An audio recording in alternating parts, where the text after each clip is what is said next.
одам аз аввали ба дунё омаданаш обро истифода мебарад. Беҳуда нест ки обро сарчашмаи ҳаёт мегӯянд. Аз рӯи маълумотҳои мавҷуда зиёда аз 20 давлати ҷаҳон ки наздики 2 миллиард аҳолӣ доранд аз нарасидани оби тоза танқисӣ мекашанд. Аз ин рӯ tashabbusi ҷумҳурии Тоҷикистон оиди истифодаи оқилонаи захираҳои обӣ яке аз масъалаҳои ҳалталаби ҷаҳон ба ҳисоб меравад. Соли 2018 пешниҳоди чороми президенти ҷумҳурии Тоҷикистон муҳтарам Эмомалӣ Раҳмонро оламиён якдилона қабул карданд. Зимниҳон дар ҷаҳон 10-солаи байналмилалии амало барои рушди устувор барои солҳои 2018-2028 эълон гардид. Дар ин замина бо tashabbusi ҳукумати ҷумҳурии Тоҷикистон ва Созмони Милали Муттаҳид даҳаи аввали моҳи июн конференсия оид ба об барои рушди устувор барои солҳои 2018-2028 таҳти унвони таконбахшӣ ба амалҳо ва шарикӣ дар соҳаи об дар сатҳи маҳаллӣ, миллӣ, минтақавӣ ва ҷаҳонӣ баргузор мегардад. Ба ин васила аз ҷониби варзишгар, соҳибкор ва директори генералии ташкилоти ТАШ дар Тоҷикистон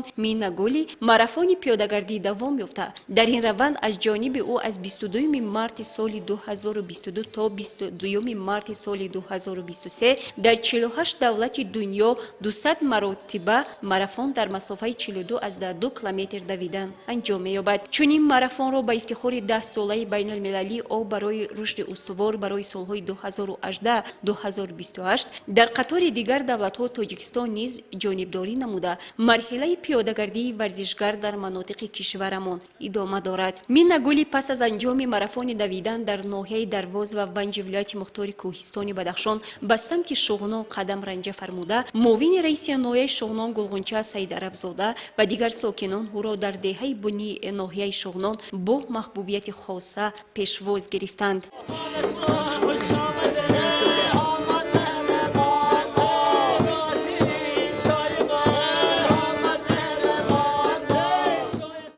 Мина Гулӣ зимни ташриф бо пешвозгирандагон ва хонандагони мактаб бо забони англисӣ суҳбати самимӣ ва ошкороро анҷом дода аз пазироии гарму ҷӯшонашон ҳизҳори миннатдорӣ баён намуд. My name is Mina and I am currently running 200 marathons around the world to raise awareness about the global water crisis and to drive action to solve it. номи ман Мина Гулӣ, шаҳрванди австралиягӣ мебошам. Тасмим гирифтам дар раванди 10-солаи байналмилалии об барои рушди устувор, ҳамчунин он давлатҳое ки аз об танқисӣ доранд ва дар робита ба тағйирёбии иқлим марафони давиданро анҷом бидиҳам ва бори дигар аз вазъи иқлим, дастрасии аҳолӣ бо оби ошомиданӣ, оиди камбудии об дар дунё ва ҳаёти сокинони кишварҳои олам воқиф бигардам ва Тоҷикистон низ аъзои он давлатҳо буда чунин марафон дар ин сарзамин анҷом меёбад. Ман ҳалақаи 3 ноҳияи вилояти Мухтори Кӯҳистони Бадахшонро тай кардам ва миннатдоригии худро ба ҳукумати ҷумҳурии Тоҷикистон баён мекунам ки дар ин самт маро дастгирӣ намуд.